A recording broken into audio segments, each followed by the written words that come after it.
Hi there, welcome back to the Attitude Makeover podcast. This is your host, Saujanya Shetty. In the last 33 episodes, I've spoken to a whole bunch of guests from various walks of life and various journeys, and I've come to realize a couple of things that we don't really talk about as mid career professionals. One is our relationship with money and how it can impact and influence everything from our decision on our career journey to our relationships to our mental health as well. The second is our appetite for risk and our understanding of our appetite for risk and planning around that. The third is our mindset. And as I go into the next phase of Attitude Makeover, I thought it's important as I build the CXO series to dwell a little more deeper into that, keeping in mind my target audience of mid-career professionals. So here it goes, episode 1 of the CXO series. I've got with me my guest Vidhya Srinivasan, who is the CFO of Bata and has been playing the finance head role in the past in various other organizations. Vidya is very passionate about financial awareness and financial inclusion. And I can see why. Our conversation dwells into her own journey and thereby why is this such a passionate topic for her. We often get into understanding our finances only during adversity. Through this conversation, Vidya talks about the consequences and challenges of not being aware of your finances. We then go into understanding how can we consciously go through a process of awareness and then inclusion. What does it take to start planning for retirement and also for adversities in life? These, along with some of the topics which are really pivotal for India, why can't we have inclusion in finance conversations at home with women? What's the role of a man in educating a child, a wife, a sister, a mother on finances and being aware as well as being independent with finances? These and many more topics around finance awareness and finance inclusion is what we start off with as our first conversation with my wonderful guest, Vidhya Srinivasan. I just want to call out as we are making the intro today that we did have Murphy's Law play as we were recording this conversation. The mic failed on us.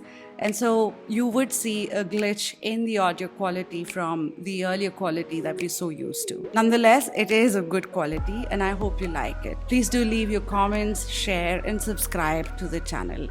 Thank you so much.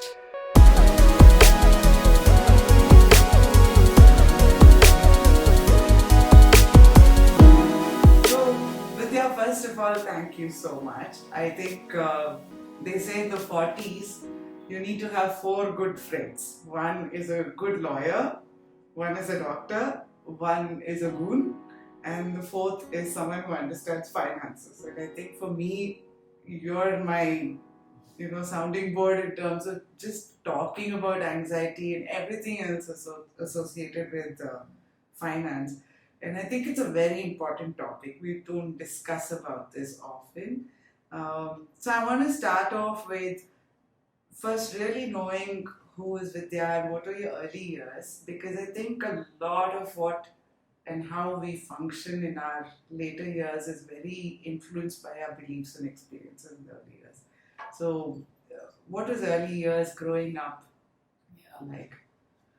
Yeah, so I think you're absolutely right. I think your relationship with many things, including money, starts from how things were in your childhood. So I grew up in a lower middle class family in Chennai. And I think in my first 2-3 years, my parents were literally living in one of those tenements with multiple rooms and a shared bathroom. So that is how I kind of started out. And then over a period of time, as my father became more established and settled in his career, he did a diploma and he worked as a factory technical worker for like several years. And then when he was 30 plus is when his company sponsored him to do his engineering. So he went and did his engineering at Anna University. And my sister was 5 years old, and she was very young. And so and I've seen him like Grow. And then once he qualified as an engineer and did his 5 years, that's when you really started having some money coming into the household. So I think there were two, three things that I realized during that time, which is basically the value of hard work and obviously the connection between that education and money. Yeah. So I think that was something that I learned in my kind of formative years.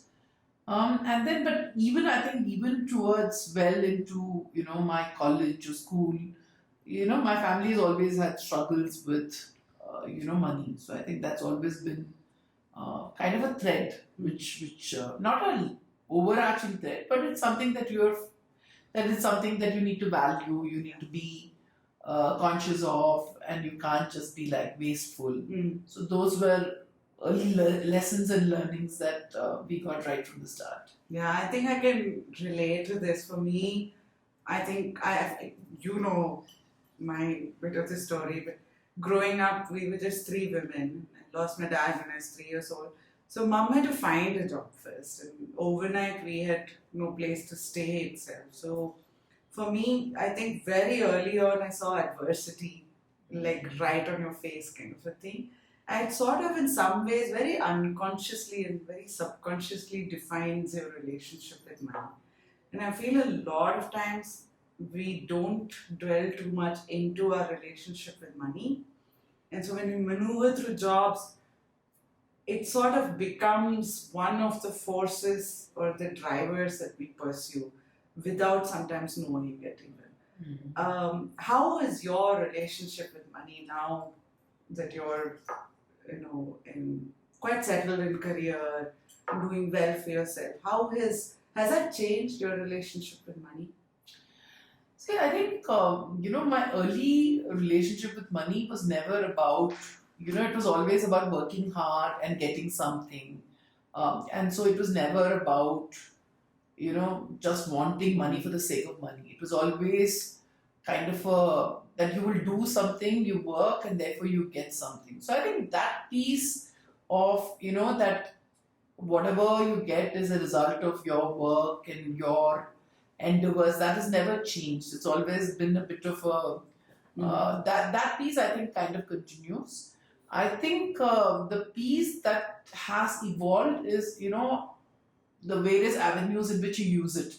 I think the more you kind of get, then the Maslow hierarchy of needs does kick in, right? It's always about food, clothing, shelter, and then you get into self-actualization, the causes you believe in or the things that you would love to do. So then more becomes available to kind of go towards some of that. So yeah. And one of the things I realized when I was growing up is because my mom was just starting work and just practically from ground zero, right? She used to come with her payslip along with, not that she used to earn a lot, along with the cash.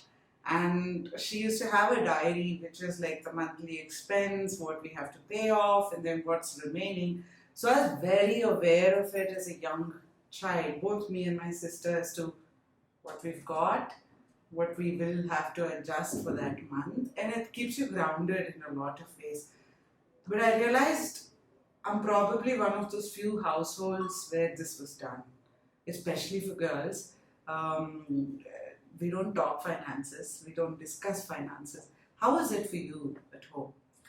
So I think my mom got married when she was 18 or 19, and my father I think was maybe 10 years older than her, so there was quite a bit of age difference. But my dad has always been a workaholic. I mean, he used to go to work at 7 and come back by 6 or 7. I mean, a good 12, 13 hour day, and then he started doing this evening college as well. So it was literally 7 to 10 in the night. And my mother had 3 young girls. And I think over a period of time, she realized, and she was a very ambitious person. She had done well in school, wanted to go to college, was not allowed to by her family, who kind of got her married as soon as she finished her 12th. So she had always been extremely ambitious for her daughters. And she, I think, realized that if something had to happen of our lives, then she needs to start doing something, and therefore she started first, I think, started saving money from the household expense and started, becoming more and more educated about investing. So I think over the period of, like I remember my mother starting to do chit funds, in South.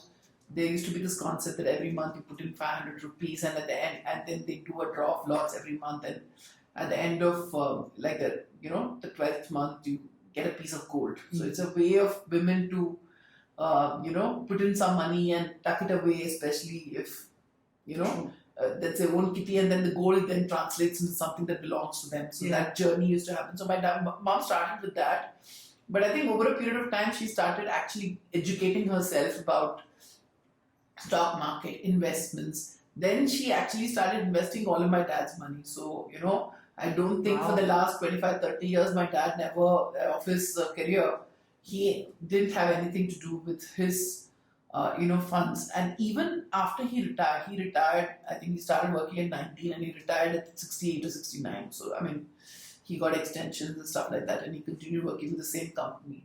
But when he retired, he suddenly took charge of his money from my mom. And I remember my mother being extremely disturbed because suddenly, I mean, she was, and for her it was about control, independence, all that was coming from money. Right? Yeah. So she was suddenly, I remember, just like, when men go through this angst when they retire and they're like at home, they're thinking, "Ki, what am I going to do next?" Even my mother went through that same period when suddenly she realized that she had lost control, with the money, because now my dad was obviously saying that, "Listen, I've worked and this is where it should go," and he was like, "Okay, you are now suddenly getting the things that you've never been."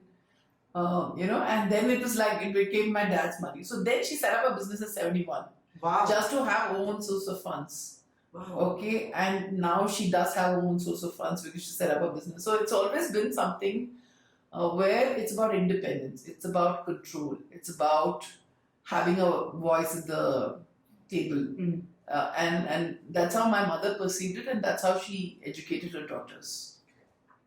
One thing I noticed in this is also, we don't realize this or we don't internalize this as to how it impacts you emotionally as well, right? Like, I think we've talked about this in the trip as well recently, where, one's relationship with money and how that sort of guides your mindset, fears, everything is like a sort of interlocked, and we don't realize that, or we don't step back and think about our relationship with money.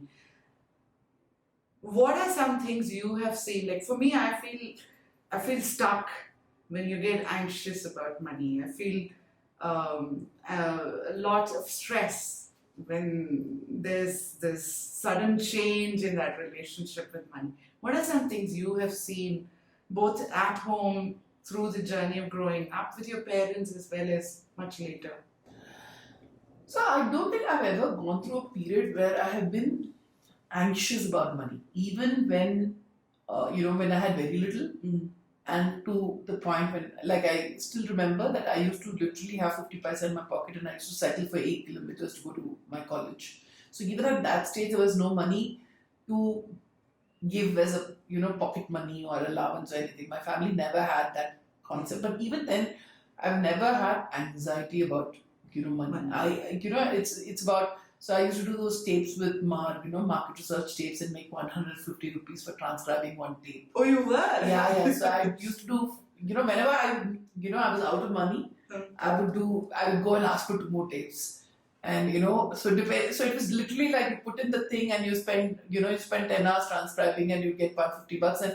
And growing in the 90s, and I would do 3 or 4 tapes a month.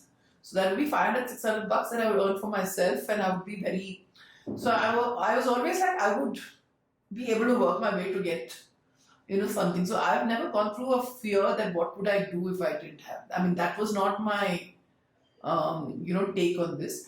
But for me, the piece that was my emotional thing is about independence. That you need to have some money of your own. Yeah. It's about, like, if you don't have money, then you become dependent on others. Yeah. So that was my the theme that would.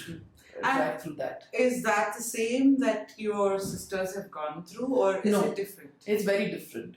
I have two sisters. My middle sister is 2 years younger than me, and my younger sister is 5 years younger than me. Both of them are very different life journeys and different paths. My middle sister, I mean, she's a very sweet, very loving kind of a person, and she finished her graduation in psychology. She did her MA in home science, and she always wanted to get married, have a family. That was her life goal. So she got married at 23, and she never worked in her life. I mean, she might have done a little bit of internship, but she got married at 23. Then husband, was working with Wipro, and then she had two kids, one kid right after marriage, another kid after another 12 years. So, but when she got to 38 and she just had a second child, and the child was maybe 40 days old, her husband passed away in an accident. So at 38, Wipro offered her a job. And so she went for a job for the first time. So I think she went from a phase where she had very little knowledge of what's happening. I mean, obviously husband would tell her, but she was not controlling the finances. He was the breadwinner. He was making investments. He had his parents with him. So maybe the discussion would happen with the father-in-law. But never really, she was never controlling the finances in the house. She would get some money to run the household. Which but is that more was tactical. Yeah, so it was a very traditional setup. Yeah. And she went from that phase to suddenly having to kind of take care of these two children, and suddenly having to kind of settle my brother-in-law's estate. He passed away without a will. It was a very sudden accident. So, and I think to me, that was like, and we were a closely knit family of three girls. So, that was shocking that was obviously traumatic for her, but it was also personally shocking for me and my younger sister, because, and so helping her navigate through that journey, and then suddenly going to work for the first time at 38, and, dealing with corporate life, and, earning not much, but earning something so that she was not, that she could save for the kids' education and stuff like that. But over a period of time, now she's, for 50. So she's now in these 12 years, her entire relationship with money has changed so much. And it's because she had to. I mean, like similar to your own mother's experience. I mean, when you have two kids dependent on you, have a baby. Yeah. And you have to, and you're settling the fact that, there's so much, thing. There's even little, one LIC policy for 1.5 lakhs, no nomination. So you're trying to figure out who's the nominee, so then you have to go down this, so, and each lakh matters. So, you are chasing that up, and I think it took good 8 years for her to get that money, Wow. So literally, because you have to get succession certificate, you have to do X, Y, Z. So it is very complicated. So I think for me, my mom's experience and her dealings taught me about the need for independence and control. My sister's experience has taught me the importance of knowledge. And, just being aware of what's happening, and also doing the right things for your family. Making sure you have a will, making sure that the documentation is correct, making sure you have nominees on things like bank accounts, things like that, because you don't want to leave them, so that first 2-3 years was really hard, because there's a 40-day-old baby. There is, simple things like suddenly the bank account is not operational anymore because it was not a joint bank account, it was an individual bank account, where there's no nominee. So, dealing with things like that is very difficult, and then going down that path. So that was a different journey. My younger sister is a lawyer, and she runs her own business. She has a practice. So there the anxiety is more about, making, running the business, running cash flows, all the things that you're now I can feel that. dealing with now. Yeah. So that is a different set of, should I be, buying a place for an office, so those are decisions, those are different issues, Yeah. And For you, how is that? I want to have two questions here. How has that molded you? I mean, this experience is pretty, impacting sorts for yourself as well, right? How has that molded you or changed you?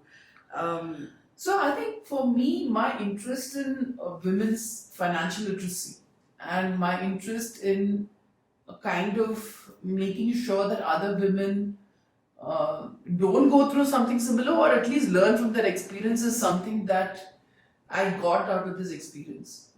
I think, um, you know, I, I don't want other women to go through what, my sister went through or our family went through.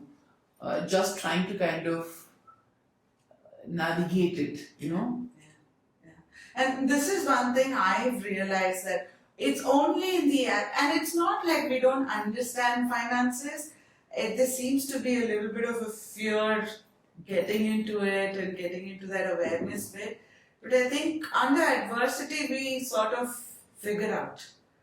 Yeah, and I think a lot of finance is, a little bit, there is some kind of a gender role that kicks in, especially in the more, the more money you have in the family. I think there is a little bit of a gender role, and I think it's not correct. I mean, in the sense that, for example, in poorer families or if you look at older generation, our mothers, grandmothers used to run the household. Yes. So you always had a budget. You are kind of looking at expenses. You're looking at if oil price goes up here, this is what trade-offs. Correct. Should I buy this, buy that?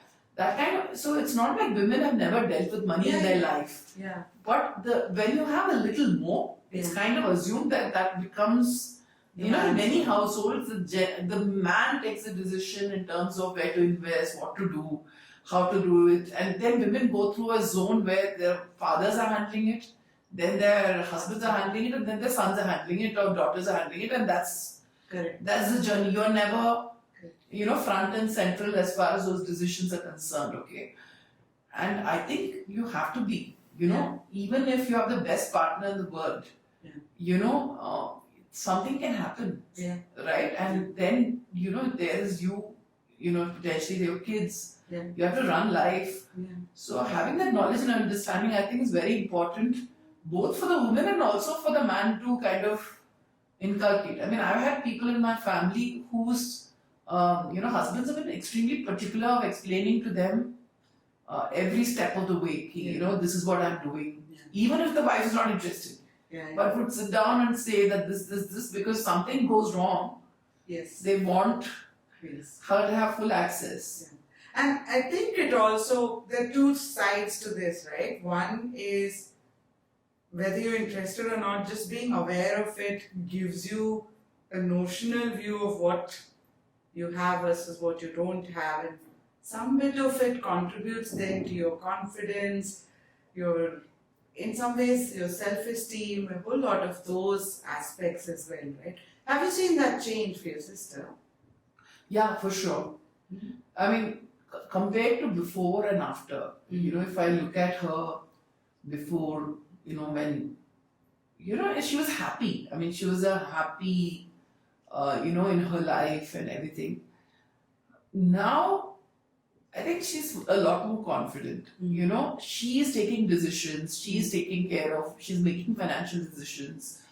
She's trying to make sure that, when my nephew's ready for college, what would be, how save for that, invest for that. So she's doing all of those things, and I think I see a lot more confidence in her.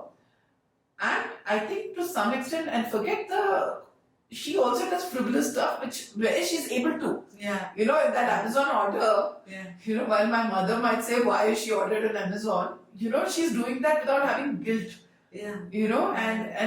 And then she tells me sidebar that, it's not like I'm doing it, you can buy without guilt, right? Yeah. Because you are doing it, out of your own money at some level. Yeah. Yeah. And for me, I think one of the things my mother taught me very early on was, like I told you, pay slips as well as the cash flows, all transparent for both of us. We were 7 or 8 year old kids, and from then we had this visibility.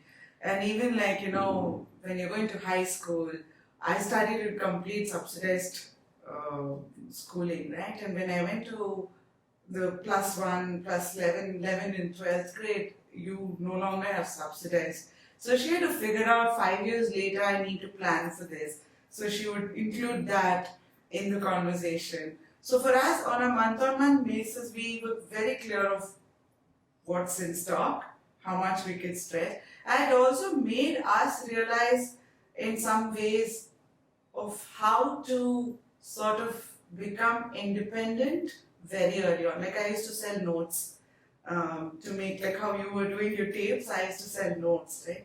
And it sort of remains. And yet, if you ask me, and you know this about me, I know how to manage money, and yet I don't know much about how to manage money. You meet a lot of such people. Yeah, for sure. Where do you start? Where do you start with someone like this? No, I think so there are two, three things, right? And I think I came up. It's not like I started being extremely involved with money. I think if you look at my own career journey, I did my CA and then I worked for a bit and then went for my business school. When I finished my business school, I started earning for the first time money which would be good from my perspective. This was 97, so I was still getting like some 5-7 lakhs kind of a thing. But I mean, for that time, as a single person, it is great money, right? Yeah. So my mother was extremely worried. She was very worried that I would, start spending, becoming wasteful, and the Tamil roots are very against all those things. Yeah. So I think within 2-3 years, she she didn't even tell me, I didn't even see the apartment. She bought an apartment in Bangalore of all places, in RT Nagar. And she said, I think it's a good thing, and how mothers and daughters can have a lot of control. So she convinced me that it's a great thing, and I did no math whatsoever. Okay, I did not say how much is my EMI, how much is my take home, how am I going to, nothing. My mother convinced, she told me how much, it will be all okay. And I signed on the dotted line. They had the power of attorney. They bought the apartment, finished. Then I realized that I was getting, my EMI was at that time, was 12,000 rupees for this very small apartment. I mean, it's not, and my take home was 17. Okay, and I was living in Delhi. I was not even at home. So I was literally at 5,000 rupees spare after the EMI. And for 2 years, the property was still under construction, handover, all that stuff. So luckily I was in consulting. So I literally had to go to my staffing manager and tell the staffing manager, please, can you give me only projects outside the city? Because I want to stay in a hotel, get my expense account, and I will manage that way. And I was literally managing from one expense account to another expense account, spend on credit card, take that money, use it. And for, I think, a year, this went on like this, luckily. And that was the worst, this thing, because I was always worried that this 5,000 bucks was going to run out. And that's a very, that feeling of being anxious. Yeah, but I mean, I had safety because I was still staying in a hotel and, the expense reimbursement was happening and stuff like that. But I couldn't go to the city because if I went to the city, I would have to spend on my own account and I had no money. So anyway, after that, luckily, I was able to rent out the place and, it covered, a chunk of the EMI and hence I was able to be out of that. But I'm just saying that it was a specific decision she did to make sure that I didn't have, money in my pocket. And I still see it now, playing it out with my nephew. Yeah. He's gone to work and my sister is egged on by me. I think he gets, takes out a chunk of the take home and puts it into SIPs. So that it doesn't become a habit to spend unnecessarily, right? So, that is something that is happening, right? So yeah, that's how I started. But I think over a period of time, going back to your question of how do you get started, I mean, I don't necessarily advocate this forced savings to parents. But I think the first thing you need to do is maybe start maintaining an Excel of how you're spending. And that is something that I've learned. I started doing it only like last few years. With so we started maintaining Excel of all your expenses, because what happens is that you start thinking about how much money you're spending and where you're spending the money, and how much money becomes available and how much you can save. So that is the first thing. The second thing is, I think it's important for you to get a good investment advisor, somebody who's not motivated by commission incomes, but who's actually giving you the right advice. And there are plenty available. So, and as you talk to them, you'll know the guys who are motivated by commission income and ask you to switch from one SIP to another. And start small. I mean, even if you have to do 500 or 1,000 rupees, do the SIP. And only do SIPs, because you really, the stock picking, etc., is not something I would advocate to people who don't have sufficient amount of time to start thinking about it. So, do the SIPs and understand your risk profile. Understand what kind of risk profile that you are willing to do. And as your money goes up, then start increasing the amount of money that you've got put into SIPs. I think that journey is how it's worked for me. Ideally, one thing I do advocate, especially if you're in a job where you're getting Provident Fund, don't withdraw money from your PF. Oh, you should not. You should not. Compounded, the CAGR or compounded average growth is your friend. If money that doesn't matter as long as it lies and earns interest over a period of time turns out into a substantial nest egg. So don't, withdraw. Because I see a lot of people do that. One of the things I've experienced, and this is more from the corporate world, when you jump jobs and all that, I'm going to step back one before I ask the question here. I think for me it started very early on, where the awareness of what is in that pay stub was not there. There's a pay stub that comes, there are certain distributions of percentages, and I felt the husband knew a lot more about it, and I felt like, okay, he knows, he's taking care of it, so I think all I have to do is just give a certain. So we decided very early on a certain set of ground rules, like no loans, no credit cards, and we're going to save for retirement. And it's a very conscious conversation of retirement by 45. It's very difficult to do that, but I was just fortunate to find someone who believed in something like that. But it starts first with knowing your pay stub, your cash flow, your expense patterns, and what kind of lifestyle you're currently living as well as in the future. I feel it also has got to do with, we don't talk about it so much, but your retirement plan. We women survive much longer than men. And there are health issues that we go through. So I think it's also incorporating some of those aspects. How do you step back to your Excel, Vidya? How do you step back and look at it in that comprehensive manner? So, for example, again, if you have a good investment advisor, you will ask for two things. And if they don't, please change your investment advisor. Okay, the first thing they would ask for is, of course, your current sources of funds and how much your money is coming in, etc., etc. The second thing they would ask you to do is to fill up your risk profile. Are you an aggressive investor, this thing. And the third thing they'll ask you to do is to fill up your financial goals. What is it that you're aiming and aspiring to? Right? Say you're looking at, let's say, so for example, with my investment advisor, I filled out this sheet, which is my financial goal sheet, where, you put in your age, you put in how many years you think you're going to live for. And, what do you put? But typically people go, unless, people go with what is the average. So now it's 78 or 80. Yes. Right. Yes. So that means if you want to retire at 45 to 80 you have to sustain. you have to sustain. That's 35 years. Yeah. Then what they do is they say, okay, if that is what you want to do, and you have a goal that you want to leave certain amount of money to your children. If there's no such goal, say zero to the kids. And then you work backwards and say, okay, this is what the inflation is going to be. And therefore, if you have to, and this is your, let's say your current monthly expenses is X, and your future monthly expenses may be Y, because some of the expenses that you're currently doing you won't be doing it in the future, right? Like for example, your entertainment money goes down, maybe your travel might go down a little bit, at least in your 70s and 80s.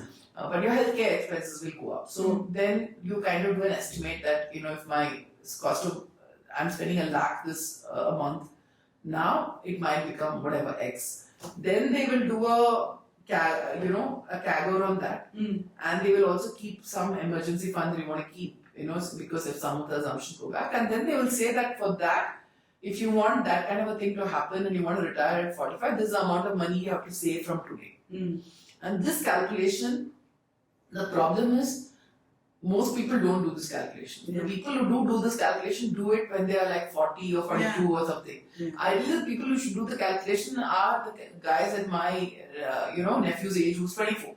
At 24, if he does the calculation and if he does the sheet, okay, then he would know that if he wants to retire at 45 and he wants to have, let's say, the equivalent of, let's say, 2 lakh rupees a month, with that means he'll have to invest so much because there is inflation. 2 lakhs now is not 2 lakhs, in 20 years from now, and therefore, how much does he have to save every month to get to that particular point in time?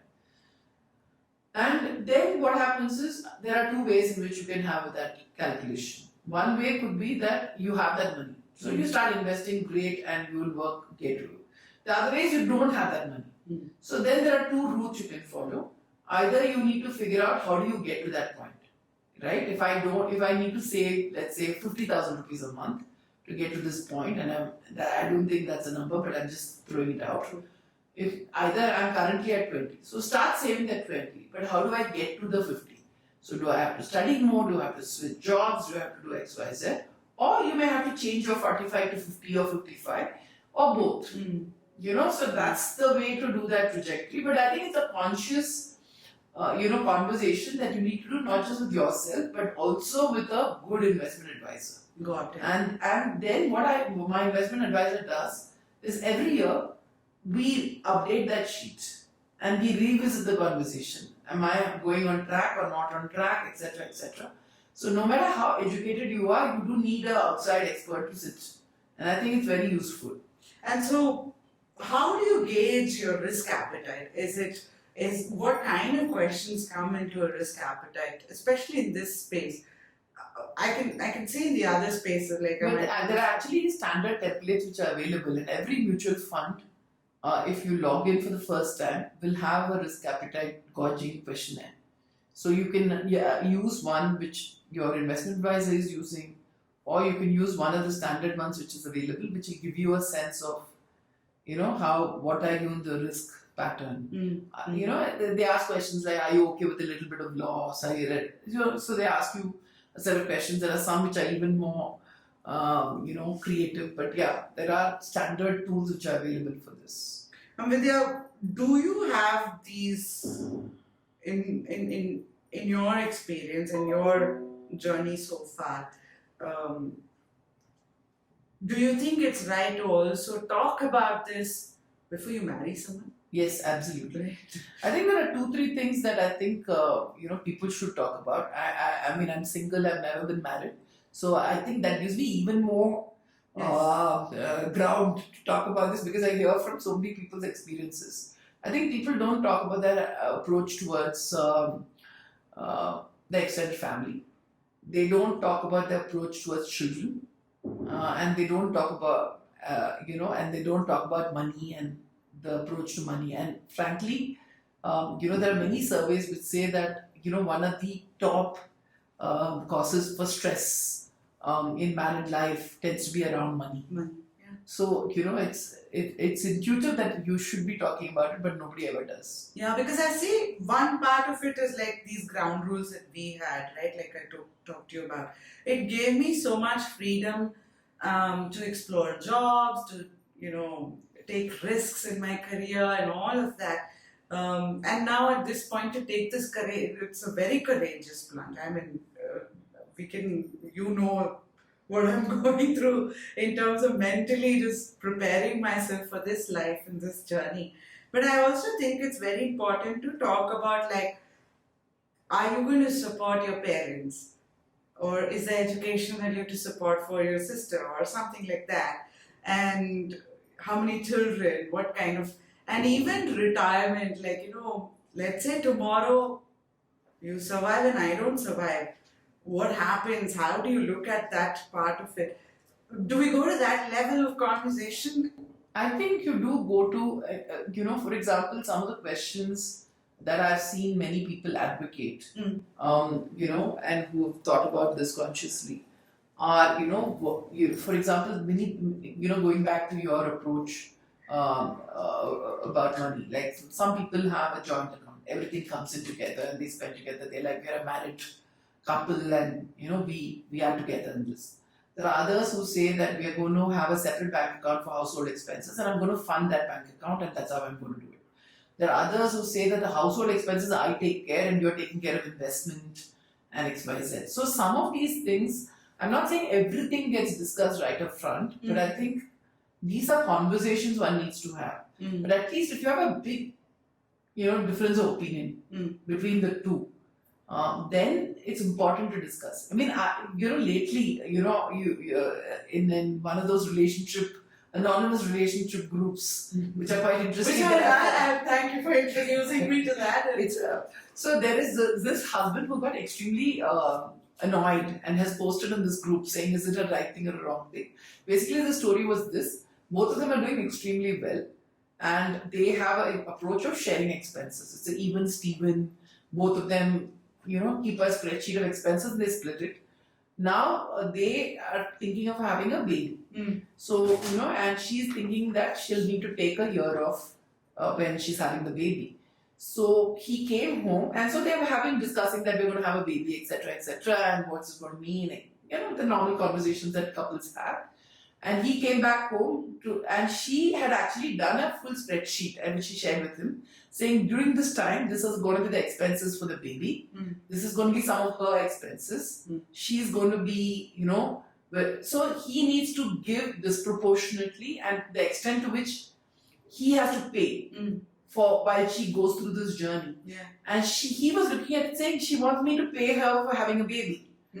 Okay, and for example, if they were putting in 1 lakh each, she's literally saying that you need to contribute, pay me that, so that because I will be going through this phase where I'll have no money coming in, and there are all these expenses, and some of that will obviously be joint things, and I can't be sharing like that, and everybody in the response, well, like it's absolutely valid. It is valid. If one person is not going to be working, the other person is working.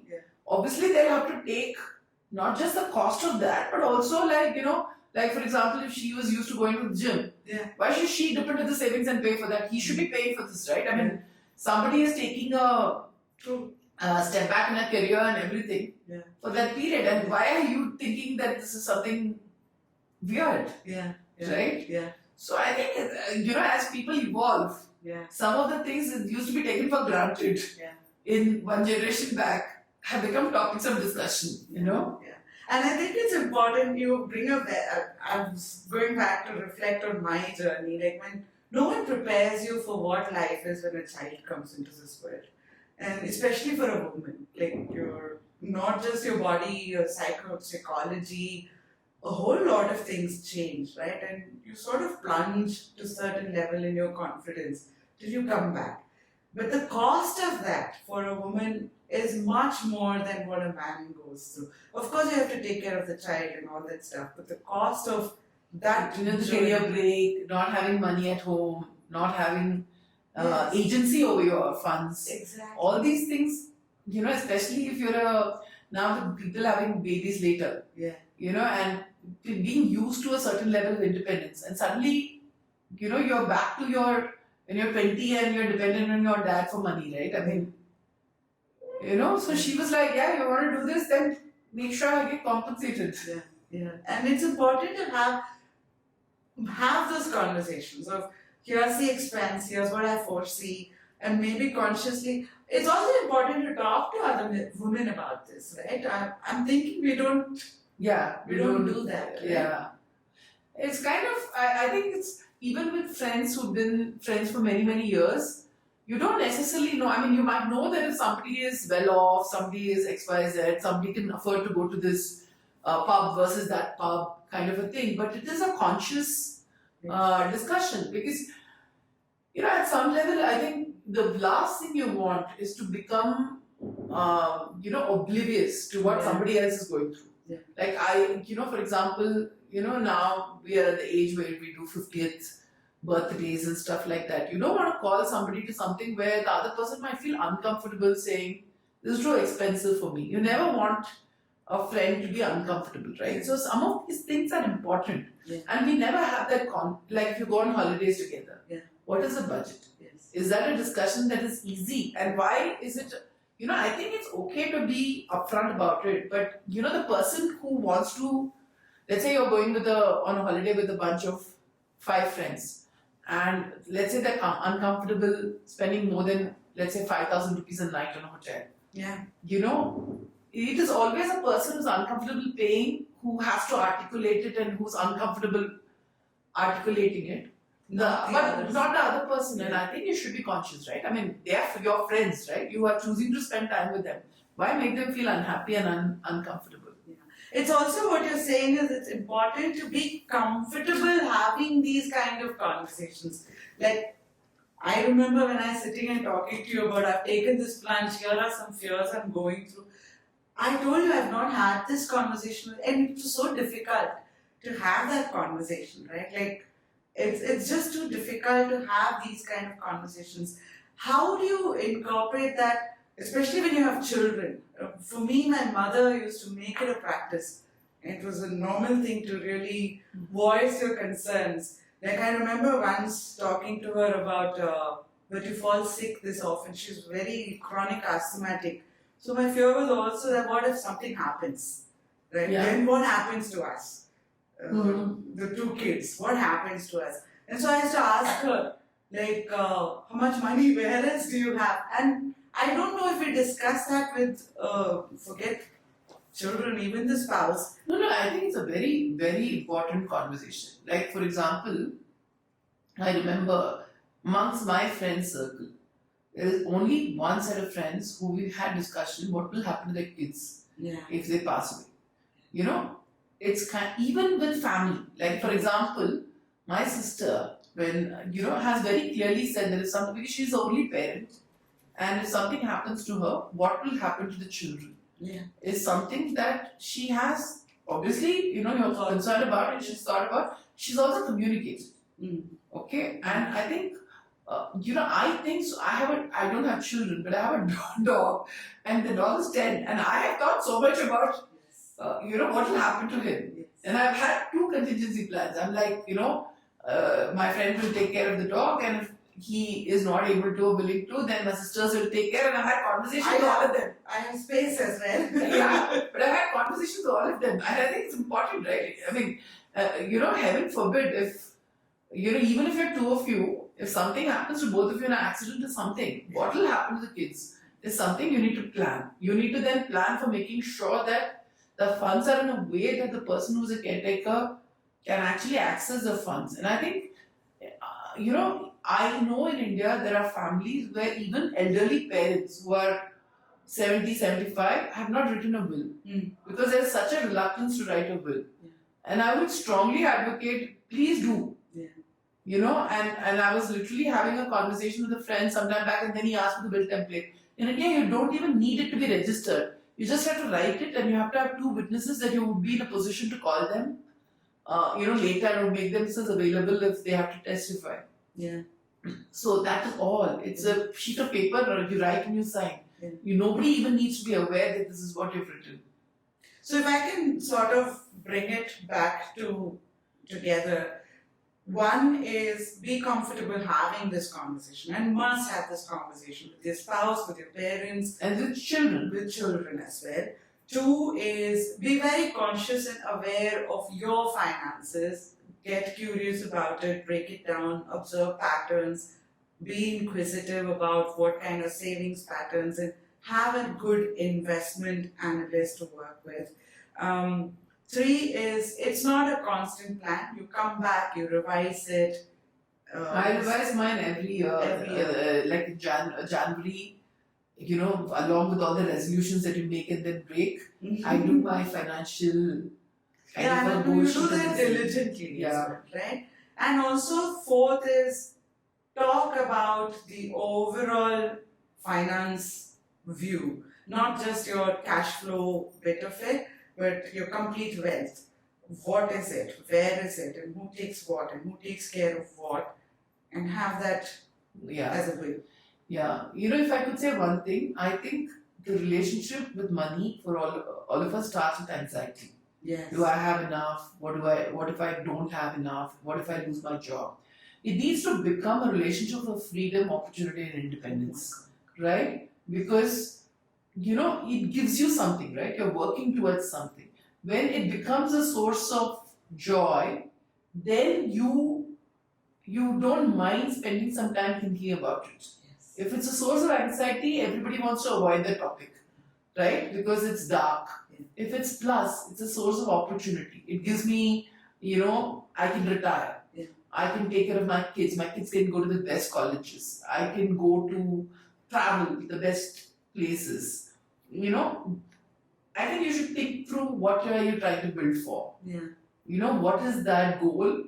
And therefore, it's the way that I can get to that goal. And how is it different? And pardon me if I'm asking a very straight question here.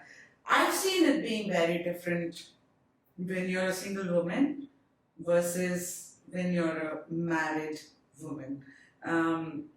Because I grew up only in a single household, I've seen how it is there. The decisions are very, here there's a lot of discussions, bringing the other person on the same page, there might be difference of opinions. How is it different for a single woman versus a married woman?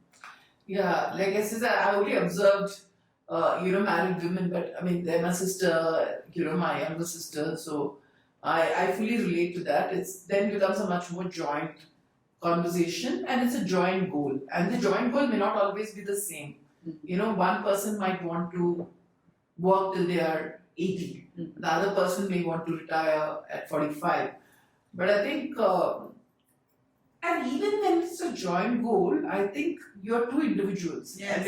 And and it's actually a very interesting, conundrum. Yes. Right? And a lot of people choose to navigate it a little bit differently, right? Because some people are like, my money, but we are going to spend for common expenses together, whereas others are like, it's a common goal and we are together and we are going to do X, Y, Z. It's it's not easy. I think as a single person, if I can talk about that, I think I have agency, I have decisions. The only flip side of that is you don't have, if I'm not doing something enough, or if I should be doing something differently, I don't have so much of a voice who kind of questions it. Like, why are you doing this? Why are you not doing this? Maybe you should be doing something more. And that's why I think the role of financial advisor comes in, but even a financial advisor beyond a point is actually investing, telling you. That piece is something I miss. And, but yeah, apart from that, yeah, you don't have to navigate this thing, which is obviously more complicated. One of the things I observed when I decided to consciously figure out this bit, and I'm not that naive about the finances because right from the beginning there was clarity on how we're planning it out for the next 10 years and 5 years forward and things like that. But yet the devil is in the details, right? And there is where I sort of took a backseat. Yeah, because I procrastinate. I feel, oh God, this percentage and all is too complex for me. It became then like, math is not my thing, or like, money bit is not my thing, it's his thing. How do you simplify that for yourself? I think, if you're doing this together, right, if you're in it together, then I think it's okay to have different roles. Everybody is not the same, everybody's viewpoint is not the same. So it's okay to have, to be that some person is making the investment. Everything cannot necessarily go through a committee kind of a thing. But you should be aware of few things according to me. One thing you should be aware of is what is the financial goal. Again, it's the same thing. What I told about doing for an individual, you have to do for a family. You have to say, what is it that we're trying to do? Both of you should be on the same page, right? If the husband thinks that he wants to donate 50% to an ashram somewhere, and the wife thinks that, so much money has to go to the kids for education, that's a fairly, so the goal needs to be done together. Once the goal is done together, I mean, I'm saying in a good, there are a lot of conflicts which can happen through this phase, but I'm just saying, in an ideal world, you have to agree on this is what we're trying to build for as a family together. This is, we want a house of our own, or we want to buy a car in the next 3 to 5 years, I want to buy XYZ, no debt, like you said, some of these principles you need to articulate. Second thing, you need to kind of agree on the risk tolerance together. Because your risk could be different from my risk. Yeah, and so for example, let's say both of you are working, and let's say your husband wants to take more riskier propositions than you're willing to. And then suddenly you realize that you've been putting money and that money is gone, or the market is now down 40%, and he's in small caps which have all lost money. I mean, that can be a very difficult conversation, between the partners, right? Yeah. I mean, because that can cause a lot of havoc. Yeah. So I think you should agree on the risk tolerance. And the risk tolerance is very different. I would actually strongly suggest that no matter how good or bad, don't do investments together. Okay? Because, that can really tomorrow, if and even if he tells you like, listen, the market is down, but you get your money back and you are a very, very conservative person. You're like, my 10 lakhs has now become 3 lakhs and, I trusted this guy and, it can cause a lot of conflict. Yeah. So I think it's important to do this piece together. Once you do that, I think you need to have periodic check-ins, even if the other partner is the person doing the investment. It could be a husband or wife. Just make sure that, you're doing check-ins. And if there is a course correction that is required, I think both of them should be mature enough to be able to have that conversation. Because things might change. When you were 23 and getting married versus when you are 30 or 35, the kind of person you are changes, right? And your goals are also changing, so you might want to. True. And how do you evaluate, first about your own self, right? Like your insurance policies, your healthcare policies, parents' insurance and healthcare policies. These are fundamental things you have to take care of, right? You also talked about the emergency fund. Do you save for like 6 months? Do you save for a year? How do you sort of gauge that bit? I think everybody, so there is a lot of literature available on this subject, right? I mean, so if I go through the checklist, the first piece that you're supposed to do is always maintain an emergency fund. That could be between 6 months to 10 months, is what, or a year at max in liquid funds. What do you so have? Not, What do you have? I would say about 10 months. Oh. And you're saying liquid cash. Yeah, liquid funds. That's very arbitrage important. funds. Yeah, that's a fair. So basically, liquid funds are funds which are low risk investments where you can get the money out in 2-3 days. So I'm not saying keep it in a bank account, keep it in liquid funds 10 months and be done with it. Apart from your company, so the life insurance policy, again, I actually have zero life insurance policy. The reason for that is basically because I don't have kids and I don't have a family, and I think there's enough left that my nephews or my sisters will be taken care of. So I don't have. I might decide later, but right now I don't have. As far as health insurance is concerned, I would strongly advocate that apart from what the company is doing, you should do your own. You should do your own absolutely independent, because, for example, and especially start early, because when you start early, the premium is hardly anything, and then companies give you top up, and over a period of time it can become quite substantial. So do a health insurance cover which is separate, and then over a period of time build it up, and then do a family combined family plan once you have a family. So I think that's important. So those 2-3 things are the first things you should do before you get into anything else. I think for us, we did that top up after we spoke to you recently. And it's been interesting, at this age, they then talk about 10,000 steps every day. Are you doing that to gauge your health and all that to decide on your premium?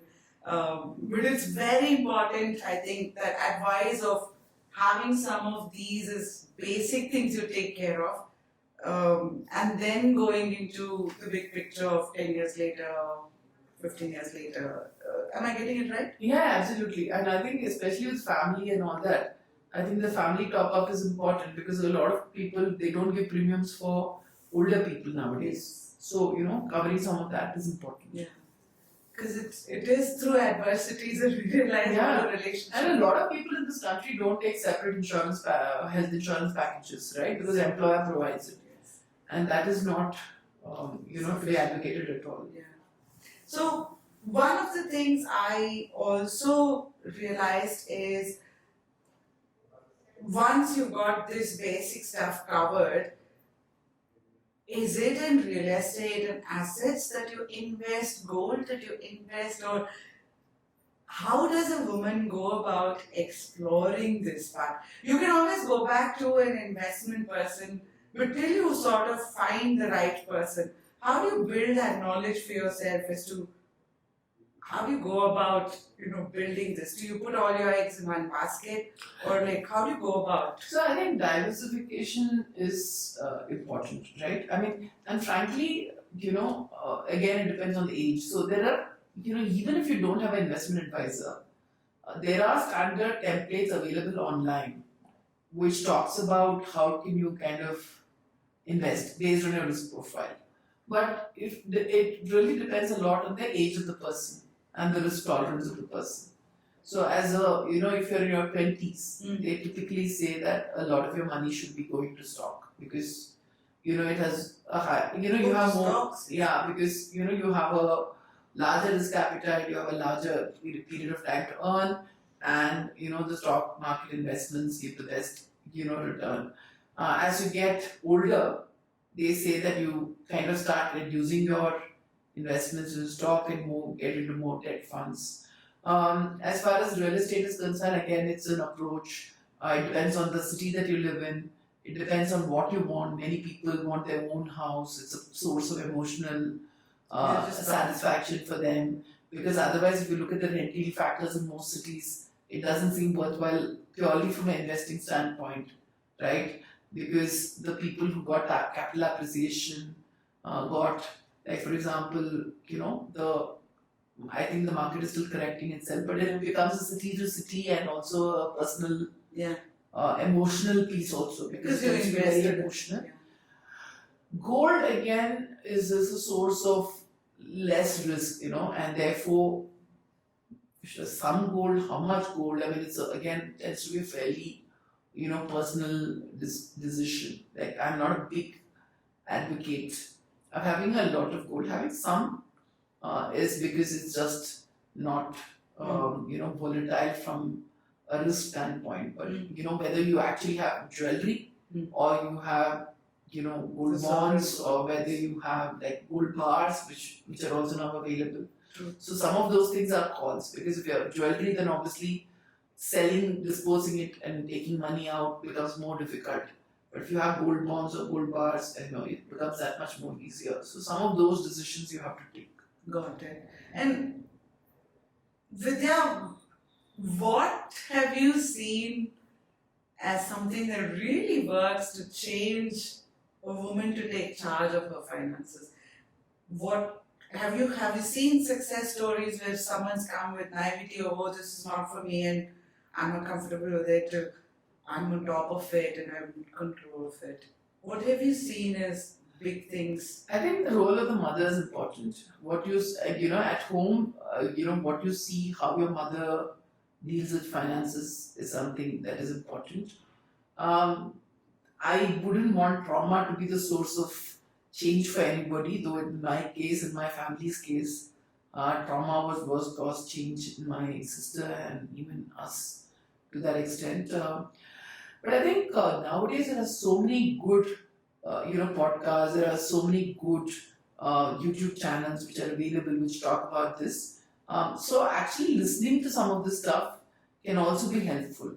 Like for example, there's something called the fire movement.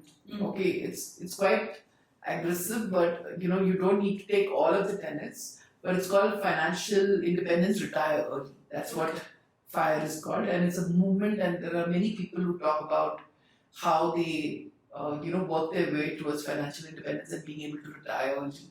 And what are the things that they did? You don't have to follow every one of them, but it's very interesting. And for example, there is a guy called Stephens, I think his name is called. He has a YouTube channel, and what he does is there are a lot of YouTube channels, especially abroad, which talk about how people are spending their money, and then he comments on that. You're spending so much money on coffee. You say it's quite interesting because you don't have to follow everything, but you are at least taking some lessons for yourself. So I think technology is your friend. Okay, I think watching some of these channels is quite interesting. You don't have to take everything. You take a little bit and piece. And it's also the way content is built is very different now. Like you might be a complete again unconscious biases. Anybody coming from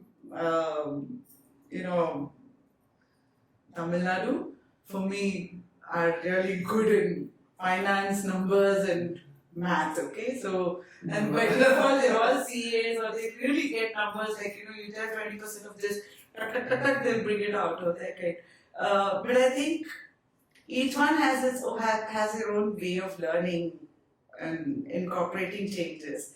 And this is a beautiful age where content is built in such a fancy way to, cater to different kinds of learnings.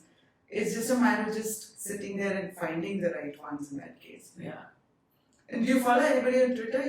You're on Twitter, so do you follow someone on Twitter? I follow a lot of people on Twitter, but not specifically. I think YouTube for me tends to be a much more interesting medium to learn because it's not about conversation. It's not about just random things, but like YouTube, you go and ask what is an arbitrage fund. There will be 10 people who have explained arbitrage fund. You pick the YouTube channel that you want to listen to. So there are a lot of these 10-minute capsules which are available and they are great for before you want to tell people that I don't know anything. You're in a safe home, you can check yourself. One last bit is, it seems like a lot of this is on the women and also on the past generation of women, how they teach the next generation and how we carry forward. But there's a role of a man as well, right? As a father, as a brother. What are things that their mindsets need to change to make it much more inclusive from day one when you're in the house? Yeah, I think to some extent there is also a pressure on a man to be the provider, to be the person who's taking care of the household, to bring in the funds. Frankly, in today's day and age, both of them are equal, partners. But there is an automatic mindset that if you're married, the guy is the one who brings in, the money or has to do something, etc.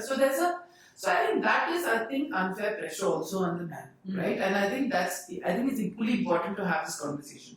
I have friends who have wanted to kind of retire and have retired, and they are 45, and they've had conversations with their wives also that this is how I want to lead my life. I don't think I want to be in the rat race all my life. Yeah. And therefore I want to be able, and very traditional setups, and they've had this conscious call even before marriage and an arranged marriage saying that this is how I visualize my life.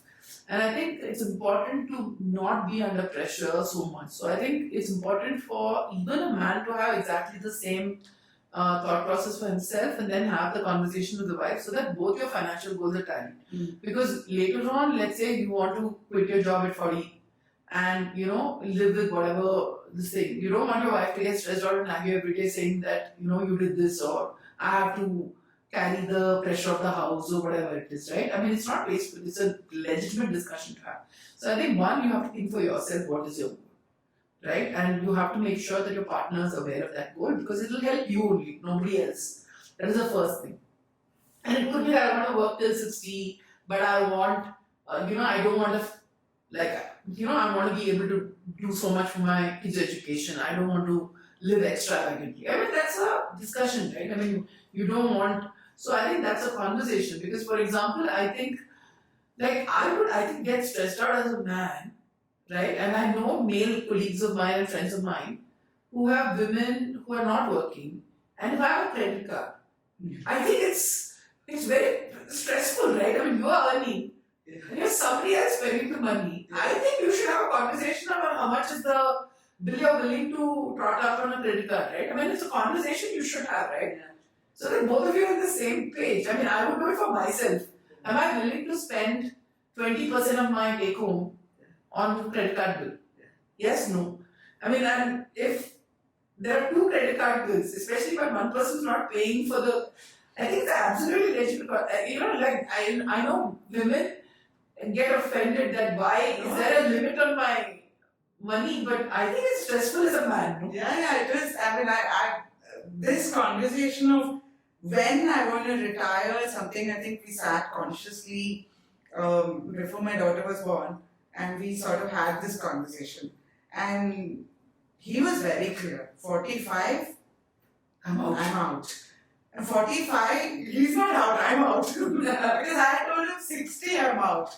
You can. So things can change.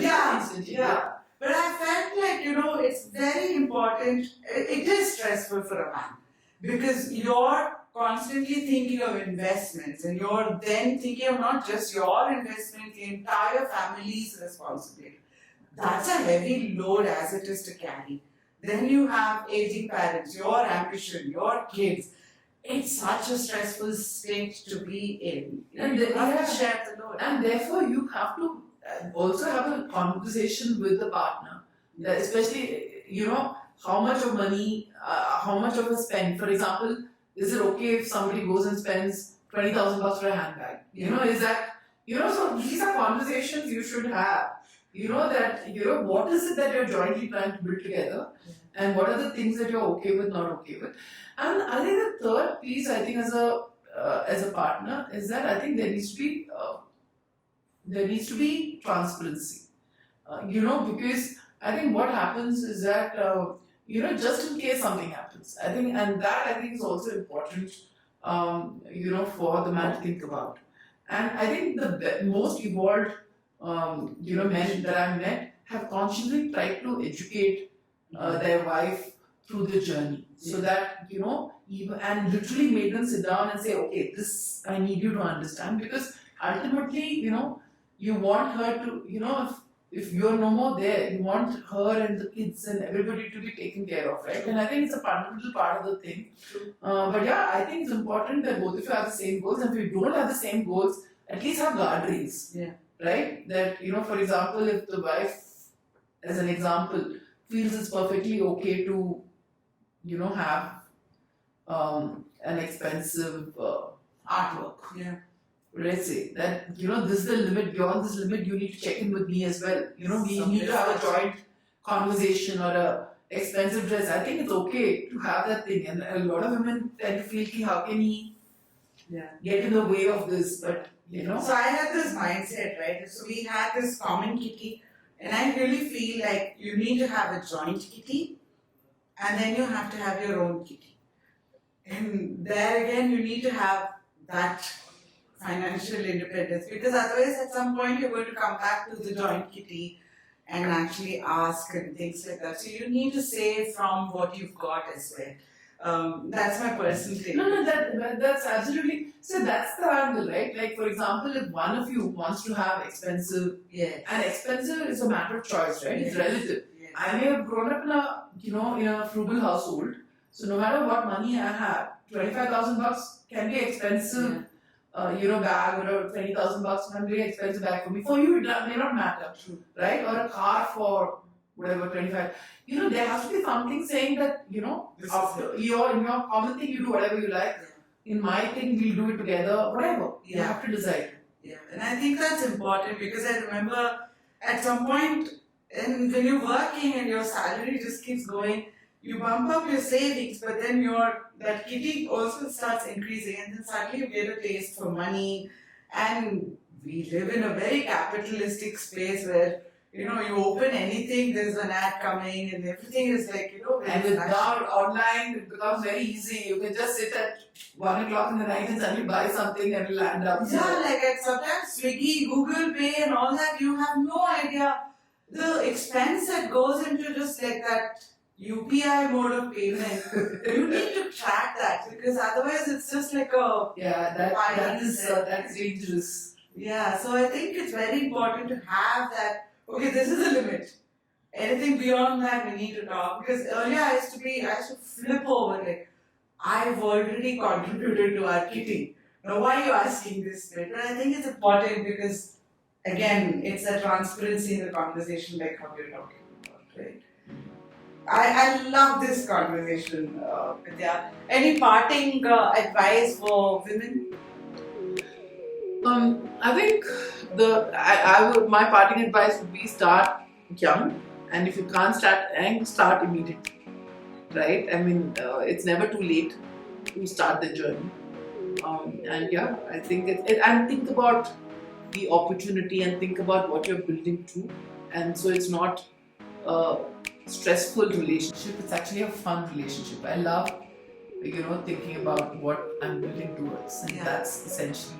It's the freedom of be. choice. Yeah. Well, thank you so much, Vidya. Thank you. Beautiful conversation. Thanks for inviting me. I hope you. We started off on a very sad note. No, it's all fun. But, All good. Thank you so Okay. much. Thank you. Bye bye.